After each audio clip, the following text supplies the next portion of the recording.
Hi everyone, this is Dr. Chee-Wee here, and welcome again to this masterclass in health-related activity and fitness. Now, the world has reached a demographic milestone. Throughout recorded history, young children have always outnumbered their elders. In 2018, this pattern was reversed, with persons aged 65 or above outnumbering children under 5 years of age globally. With falling fertility rates and increase in life expectancy, and the number of people aged 65 or older is projected to actually increase from an estimated 703 million in 2019 to almost 1.5 billion in 2050.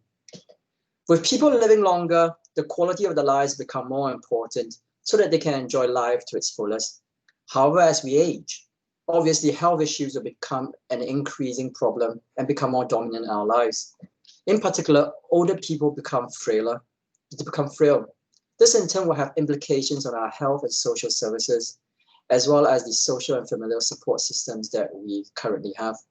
Now, being more physically active is a public health strategy commonly pursued by many countries to increase the health of the population. The question is, will this particular strategy also benefit frail older adults? If so, what is the approach we should be taking to encourage frail older adults to increase their physical activity level? Now, we have a special guest today with us to help us understand some of these issues. That's Professor Dawn Skelton. Dawn Skelton is Professor in Aging and Health at Glasgow Caledonian University. She is an exercise physiologist by training with a scientific research background, and her recent research focuses on the determinants of sedentary behavior, interventions to reduce sedentary behavior in older people, and also implementation of a community-based falls management exercise program called FAME. In 2018, she chaired the Royal Osteoporosis Society's statement on exercise and osteoporosis, and also the Older People's Panel for the UK's update of the Physical Activity for Health Guidelines. Now, Dawn works part-time in academia in my School of Health Sciences, and spends the rest of her time as director of the company Later Life Training Limited. Now, this is a non-profit company that trains health and fitness professionals to work with older people and stroke survivors using effective physical activity and exercise. Now, she recently also received the British Geriatric Society Marjorie Warren Lifetime Achievement Award for her work in translating falls prevention research into practice. Hi, Dawn. It's fantastic to have you with us today. Thank you. I'm pleased to be here. Thank you very much. Now, to start things off, I have a question for you.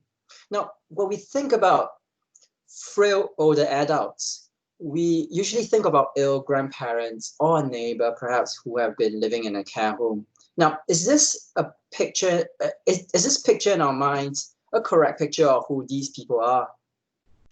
Yes, except you're thinking very much of the very, very frail end. We transition into frailty. So you'll have many people in their mid-60s who perhaps have long-term conditions, have been avoiding activity, and they are transitioning into frailty.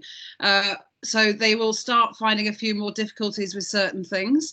But then you've got the far end of frailty where you need care. So someone has to help you dress, someone has to help you clean yourself and eat and that sort of thing. So it's a transition. And there's lots of discussion about what is frailty, when would you be given the title of being frail. And of course, as an older person, you never want that title.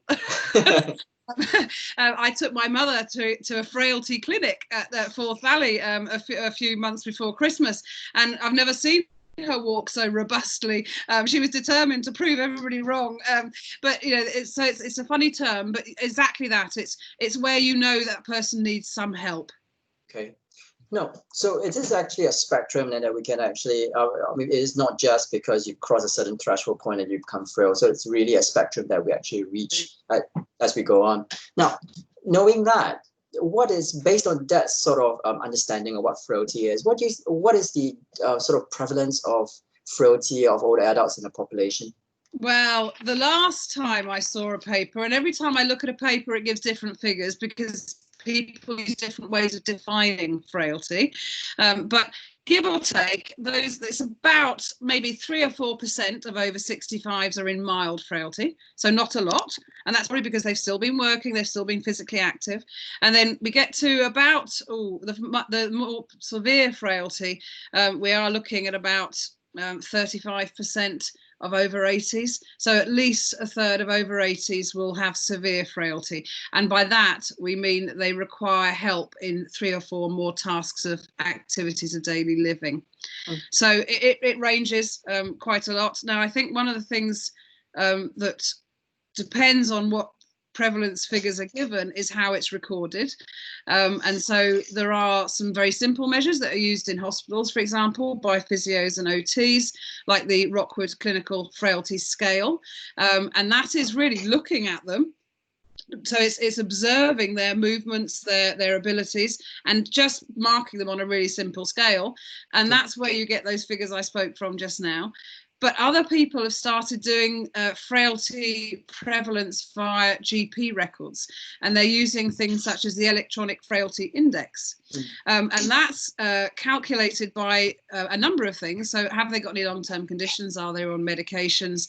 Do they go into hospital quite a lot? So for example, if they got a lot of urinary tract infections, and that's a sign that their systems are breaking down. They haven't got such a good immune system, and so that frailty index actually seems to show up higher prevalences of frailty, and that's probably because it's the ones that haven't quite hit hospital yet and have got good social networks that are keeping them at home, or care packages. So it's a moving feast. And of course, the concerns are, as we get an older population, which is a good thing, is trying to keep as many of them down the lower end of frailty and keeping them there. Because if they actually progress, it's quite hard to do something to make them less frail.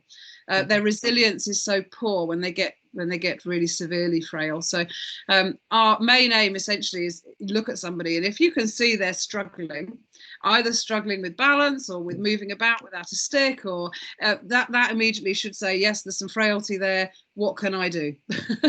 Okay, so it's what we're trying to do here is to try, so what you're suggesting is that actually the prevalence of 3 to 4% it's perhaps on the lower scale. I think that it could be actually be more.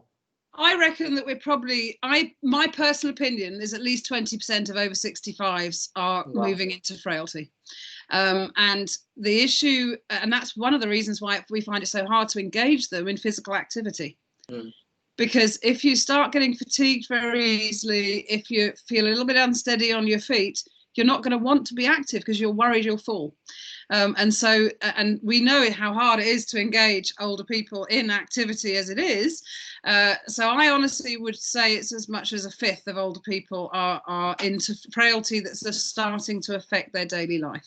Wow, that's actually quite a significant number of population. If that estimate is actually correct, and we are somewhere around the ballpark of that. Now, given it's such a significant number of people who might be in that category, what are some of the physical and psychosocial problems facing this particular group of people?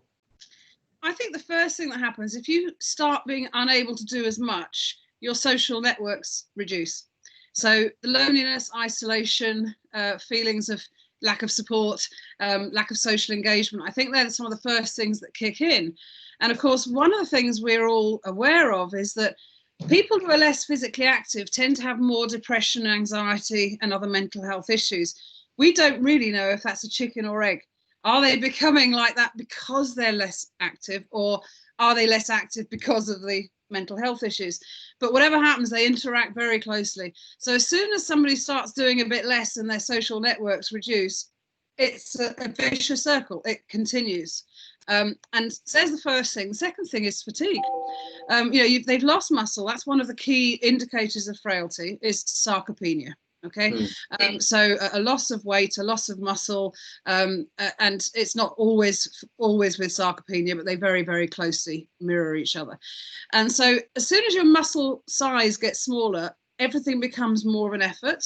You're using more of your maximal VO2 max even to get dressed. So people get breathless getting dressed. So, you know, consequently, they start thinking, do I need to do that or can I not do that? And so they literally change their entire lives, and it become very insular. And again, if you think about your frail neighbour up the road or your frail family member, I'm sure that's exactly what you realise has happened. You know, they just become very insular.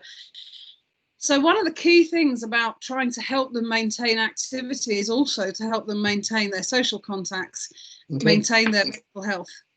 So it's not just about the physical, but it's also the social, but both actually have an influence on each other. So they sort of play off each other. If you probably increase one, the likelihood of the other one increasing is much higher. Yeah. And one of the key indicators of frailty, a symptom, if you like, is falls. And we well know the relationship between physical activity and falls. Funny enough, it's U-shaped. So it's those that are least active and those that are most active that fall most. So we mustn't forget that other end as well, but they tend to fall quite well. When they're very physically active, they tend to fall quite well. But those who don't move fall a lot. And, you know, someone who's having falls which shouldn't happen. So they're walking across their living room floor, they're walking, so somewhere safe, it's not outdoors over, you know, falling over tree roots. That's the first indicator that person is moving into or has moved into frailty, because they can't correct that minor trip, or they're catching their foot and they're not able to do anything about it. And again, that's not just physical muscle size and balance, it's also how quick your reactions are, and again, those are affected by mental health. So I really, it's important for people to think of the two together. Okay. And when you try and get people to move more, think about giving them the benefits across the physical and mental health range, because they're probably more likely to be interested in the mental health than the physical health. Oh, that's very interesting. So instead of taking the usual approach that, in fact, a lot of physiotherapists, but also other health professionals take, is to just emphasize on the physical. But what you're trying to say here is that actually you should be perhaps even emphasizing more on the mental aspect, because that would actually help to increase the physical aspects of it. Yes, I mean, there's so much more recent stuff coming out now that what motivates someone who's very frail is, particularly as they won't necessarily believe you. If you say, oh, if you get your muscles stronger, you'll fall less, and they look at you as if to say, yeah, right. But if you say, I can help, if you do this, you can help maintain independence, living at home on your own, being able to get out and about and stay, you know, do activities with other friends, they'll go, oh, and you can just see that often ticks the box for them. Whereas if it's just about exercise and getting muscles stronger and getting balance better, they somewhat still can't quite believe that alone might make enough difference to change their body and to make them, you know, fit again. And it's quite interesting. So I think one of the key things that allied health professions could learn is to have a better conversation with them about what's important to them. So important might not be to become less frail, but it might be to be able to continue to get to church. Or to continue to be able to walk around the garden centre, or, you know, and so find the hook, and then you'll find they'll adhere to the activities you give them. If you just give them a home exercise program, because of their difficulties of fatigue and memory, because cognition is also reduced with increased frailty. So it's really, really important to think about finding the motivation for that individual. We all know the exercises and movements are going to be the same, but the way in which we present that information and the way in which we know that their motivation will go up and down. They'll have bad days. They'll wake up feeling really rubbish one day and then really good the next. So again, how you might engage in lapse and relapse and getting them back on board in programs is also important. So essentially, health professionals need to really think about how they then approach their clients or these particular this group of people in order to be able to basically, as you said, find that hook for them to be able to encourage them and for them to see some usefulness or perhaps some aim and goal in doing certain things. And that will not hopefully encourage them to also increase their physical activity and then in the end get the benefits of that out of those. And we all know that we have an ideal to aim for. There are lots of systematic reviews on the best exercise prescription and how many hours and the dose and the duration. And that's, yes, what we're aiming for. But we can't get there straight away if somebody is very frail to start with. So if you take someone who is using a Zimmer frame, living in a care home, might only spend 1% of their time in standing. Yeah, because if you look at the sedentary behaviour levels in care homes, it's massive. So there, we can't just go straight in with a challenging strength and balance programme, because actually they can't even stand up for more than a couple of minutes at a time. So you have to, and that's the problem with working with frailer people, is that it's a longer term trajectory.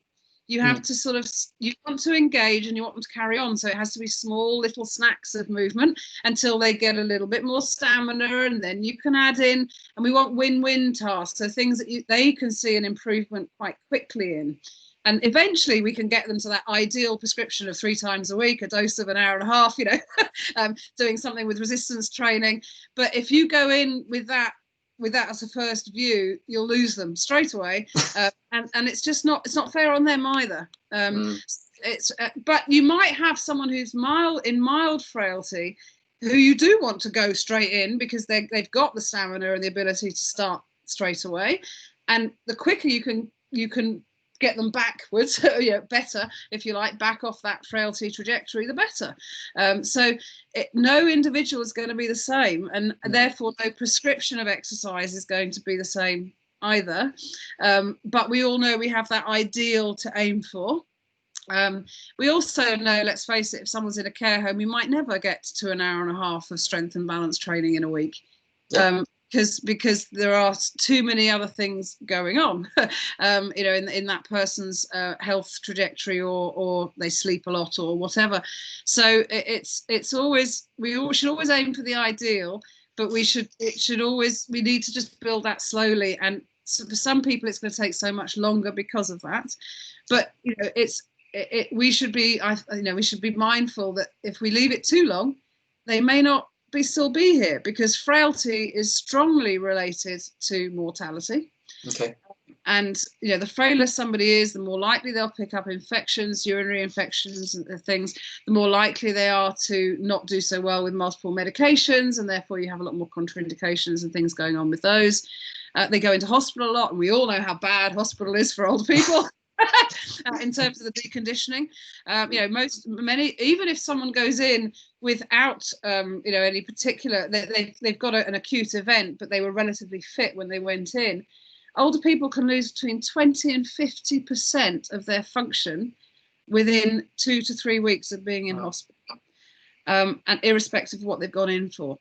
And there's loads of research. We've heard of end PJ paralysis and all these campaigns, but essentially the worry is basically they just lie and they sit. They don't move about the hospital beds much. They don't move about the ward much, and they certainly don't leave the ward. So anything they do is very small. And there's our issue. Our main aim is to keep people out of hospital. They're frail because their outcomes are really poor once they get into that deconditioning bit of just sitting in hospital. The most pertinent issue now, obviously, is the COVID-19 pandemic situation. Now, obviously, we're in the UK. We're currently on lockdown. Now, in your opinion, will this have an impact on frailty in older people in this country? Massively. I'm hoping a paper will come out in Age and Aging in a couple of weeks. I've written a paper along with people from the Chartered Society of Physiotherapy and Agile, the special interest group of older people in physiotherapy.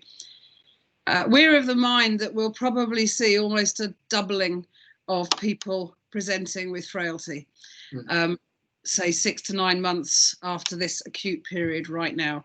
There's a variety of reasons for that. Those that have had COVID, excuse me, will have many, well, once you've had COVID, it hits you respiratory, it hits your kidneys, it hits muscle function, because you're spending, up to 20 odd days in ICU at the worst case scenario for those people that have survived. So being in ICU causes all sorts of issues for cognition. So long-term follow-up of people who've been in ICU is poor anyway. But the issue we have is that you've got people that have had COVID and have been discharged because there's not enough capacity to do a lot of rehab with them at the moment. So they've just been discharged home and they won't necessarily be doing an awful lot. Then you've got the huge number of people who are shielding and who've got multiple conditions or are over 70. So they have got 8 to 12 weeks in their homes. So they're not pottering to the shop, they're not pottering to the local lunch club, they're not going to do any of the volunteering they used to do. So their physical activity levels would have gone to almost zero. They're not presenting at hospital like they used to with all their conditions. So not COVID related. So the chances are that the symptoms and the effects of their multiple medical conditions are also not letting them move. So you're going to have those that have just avoided going anywhere near a hospital, but probably could have done with it. So they might be getting chest pains, etc. You've got those who've had COVID, and you've got those that are just at home and not going out, which is most of the 65 plus population. And the concern, if you look at some of the deconditioning figures of being in hospital and not moving much, if that's happening for the people shielding at home, then 20 to 50% of over 65s will have lost a huge amount of muscle function in this period and will no longer be able to get up off that chair without using their arms, will no longer be able to get off the floor if they fall, will no longer. So we are absolutely paranoid about the levels of frailty following COVID. And of course, we don't know how long this is going to go on for, whether we might have another phase. And the other issue is the actual workforce itself was struggling to keep up with the demand of community rehab prior to COVID, because there aren't enough physios and there's not enough funding. But then our issue, of course, is how many of them won't stay in the profession after this or will have changed. You know, there's all those sorts of things going on as well. So we really do need to think ahead about how we're going to work more effectively with this population that will hit us big time as soon as things somewhat return to normal. Those with mild frailty don't need to come to a physio. And I think that's one of the key things. We need to start triaging a bit better. So, you know, if someone comes in and has had a fall, but is actually relatively not too frail, they're mildly frail. So that point, probably just get them straight out into a community exercise program. Free up your books for the frailer ones that need a little bit more tender care, a little bit more attention. So we really need to build those liaisons with the community exercise services, whether that be local government or whether it be charities or whatever.